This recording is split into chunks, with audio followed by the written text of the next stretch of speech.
Holocene has ended.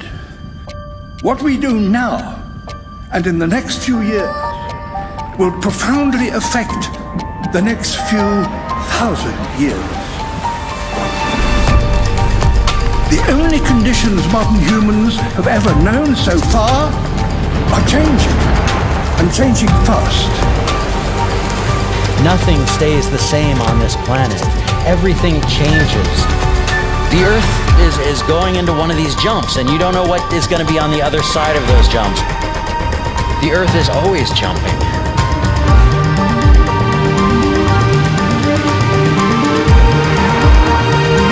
Things move on this planet. Things are not still. Everything is turning.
As it begins to run out of fuel, the sun won't simply fade away to nothing. Its core will collapse, and the extra heat this generates will cause its outer layers to expand.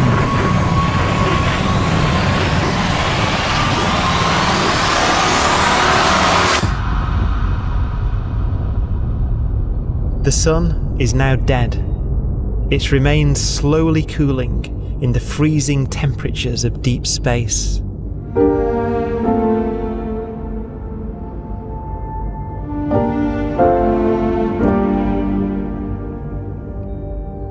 The fate of the sun is the same as for all stars.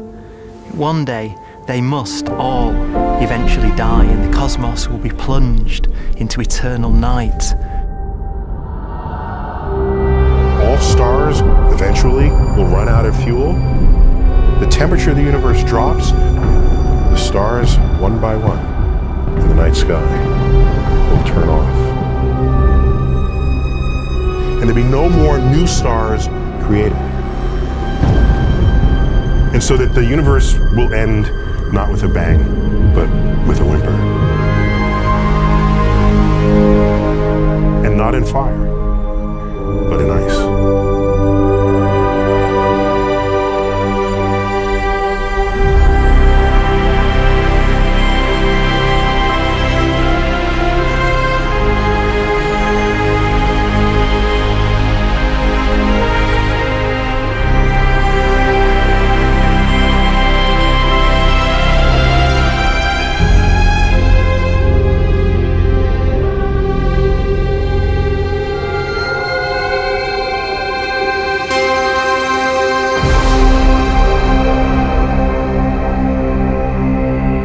With no fuel left to burn, a white dwarf's faint glow comes from the last residual heat from its extinguished furnace.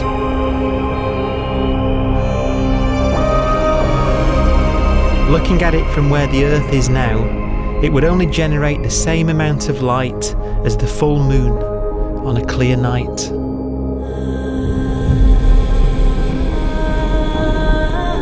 The faint glow of white dwarfs will provide the only illumination in a dark and empty void littered with dead stars and black holes.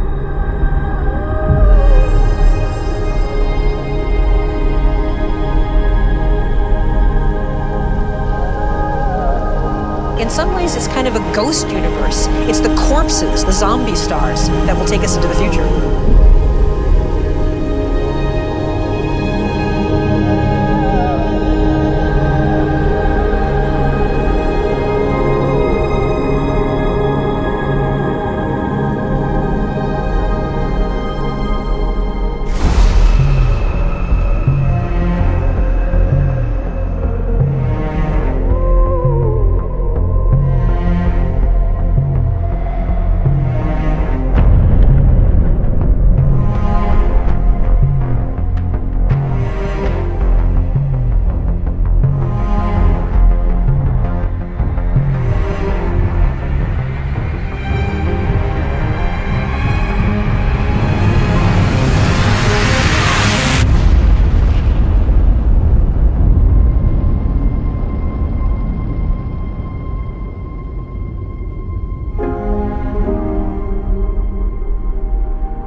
A black dwarf will be the final fate of those last stars.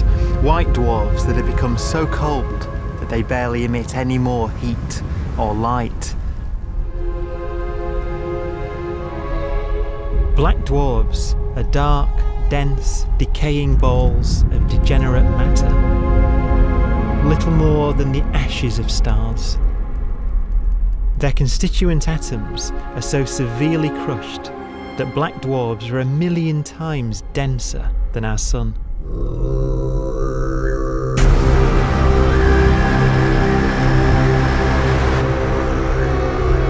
Stars take so long to reach this point, we believe there are currently no black dwarfs in the universe.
We have a pace of life that's based on really the energy available to us now.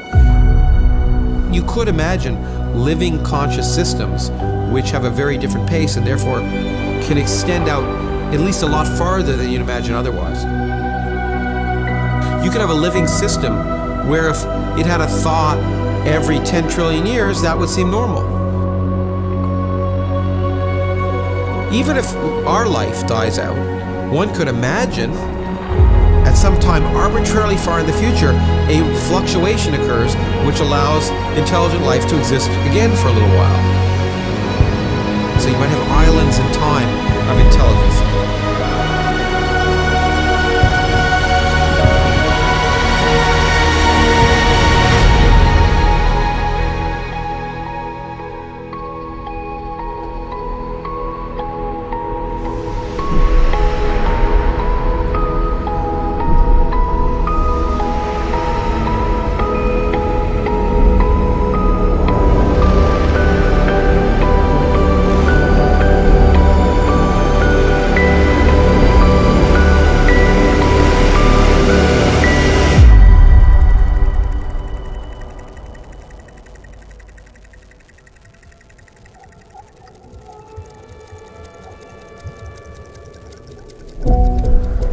Proton, one of the fundamental building blocks of atomic matter, of what makes us up, can just spontaneously fall apart. Any material that evades the pull of a black hole eventually dies away as its protons disintegrate.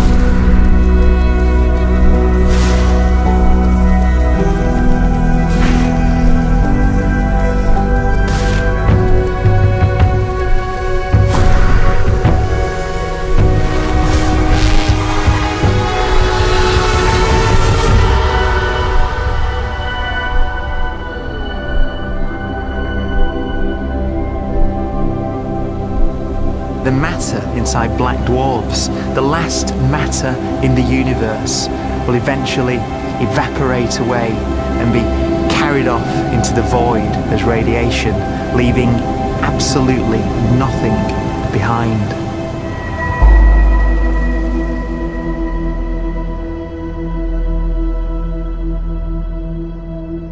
With the black dwarfs gone, there won't be a single atom of matter left. All that will remain of our once rich cosmos will be particles of light and black holes.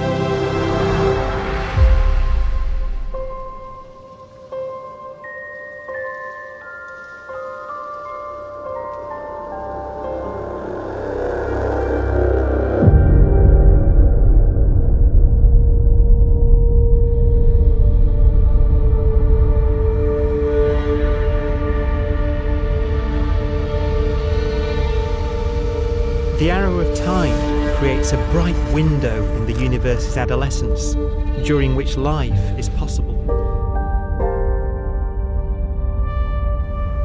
But it's a window that doesn't stay open for long.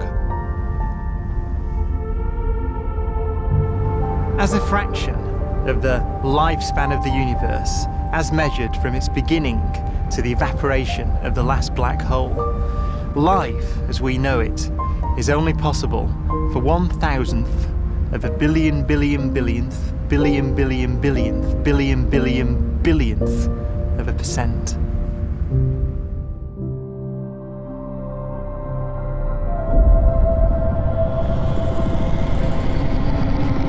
Black holes become the fundamental building block of the universe.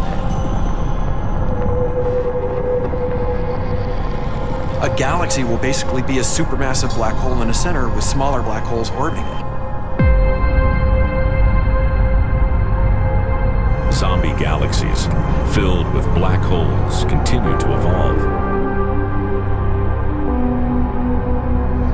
They'll eat each other and they'll get bigger, and maybe they'll fall into the supermassive black hole and it'll get bigger. The universe will still be an exciting, dynamic place. It's just that the timescales you're talking about are now trillions of years instead of thousands or millions of years.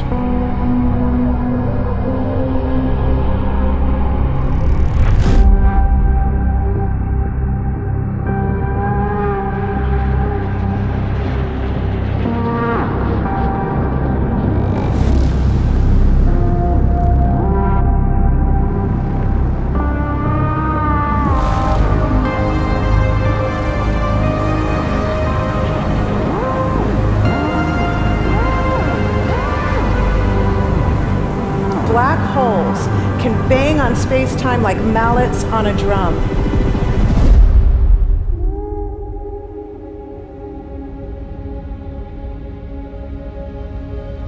And they have a very characteristic song.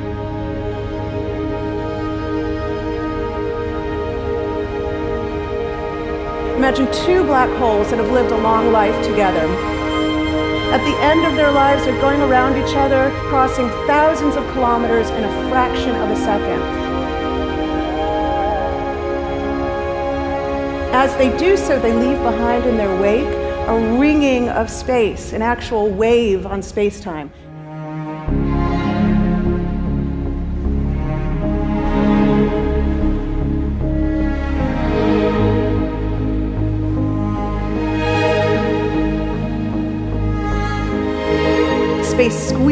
and stretches as it emanates out from these black holes banging on the universe.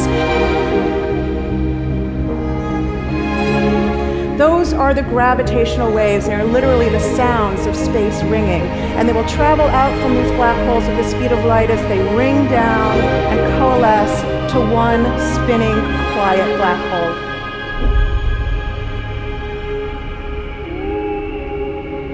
If you were standing near enough, your ear would resonate with the squeezing and stretching of space. You would literally hear the sound.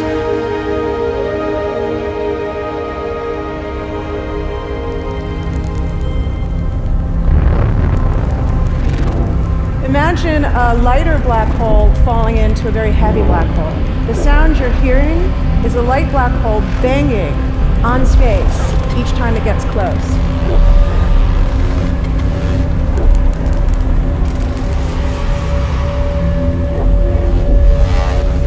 As it falls in, it gets faster and it gets louder.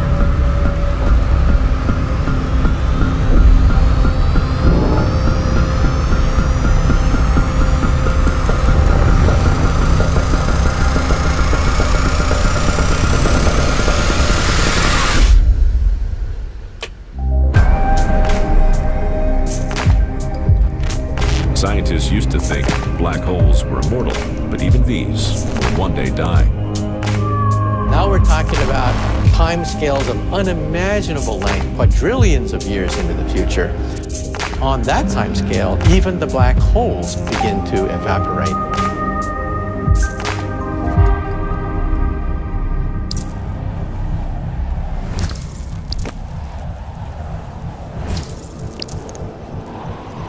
According to quantum mechanics, space is filled with virtual particles, antiparticles, that are constantly materializing in pairs, separating, coming together again, and annihilating each other.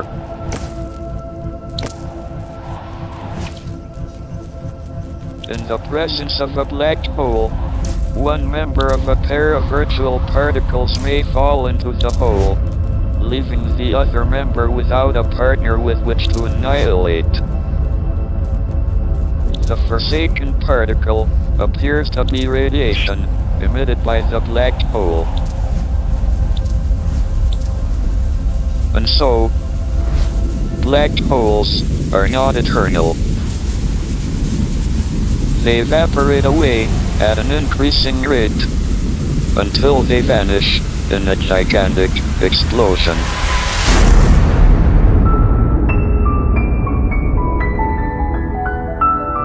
Quantum mechanics has allowed particles and radiation to escape from the ultimate prison, a black hole.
Philosophers and poets have asked the question, will the world end in fire or ice? We can now give an answer.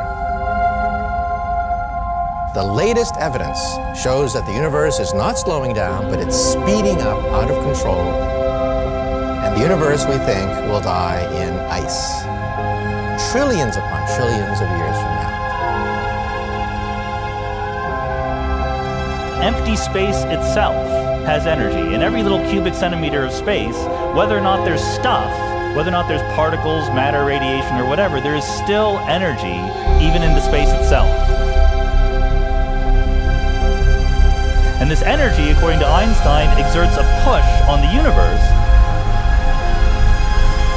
What is the weird stuff that's accelerating the universe? We call it dark energy. And this stuff is the dominant stuff of the universe. Almost 3/4 of the matter-energy content of the universe is this dark energy. And we don't know what it is. Dark energy, unlike matter or radiation, does not dilute away as the universe expands. This has crucial implications for what the universe is going to do in the future. So what will be the future of the universe? Well, if the dark energy remains dominant and repulsive, the universe will expand forever.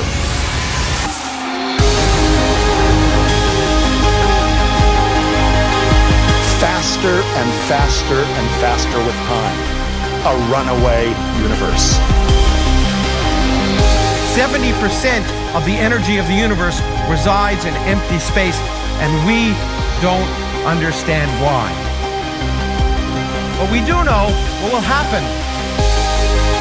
If that energy continues to be there, the universe will become cold and dark and empty. That's the future as it might be. We don't know because we don't yet understand the nature of dark energy. Until we do, we won't know the future. We won't even understand our own origins, and that's why we want to know and study this subject.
Forecast does seem to be for an ever colder, ever emptier universe.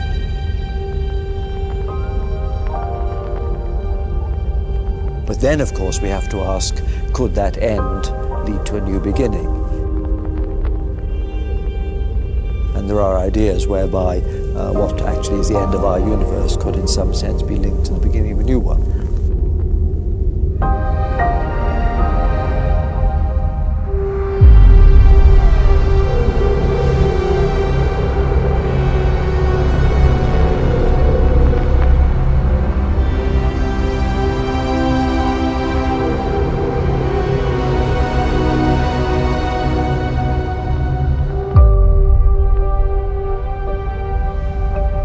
We've worked out the mathematics, the equations. They seem to say that if you have an atom smasher that can concentrate tremendous amounts of energy at a single point, you can perhaps open up a gateway, a baby universe.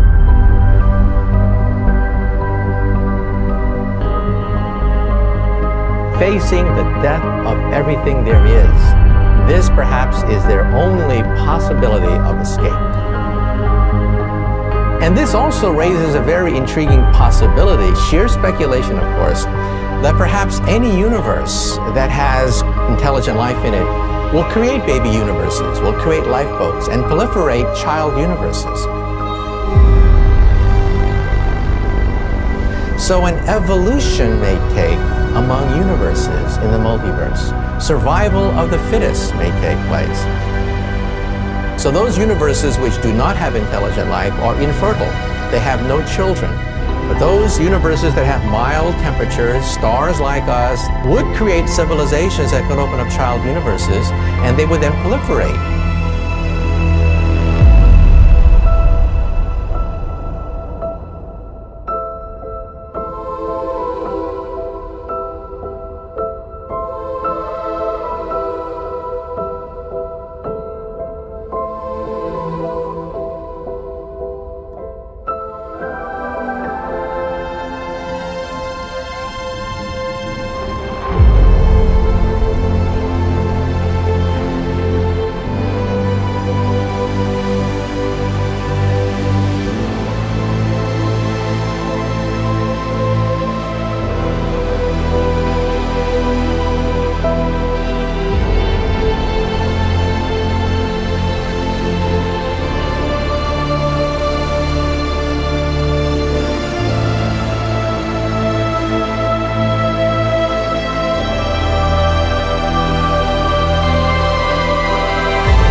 After an unimaginable length of time, even the black holes will have evaporated, and the universe will be nothing but a sea of photons gradually tending towards the same temperature as the expansion of the universe cools them towards absolute zero.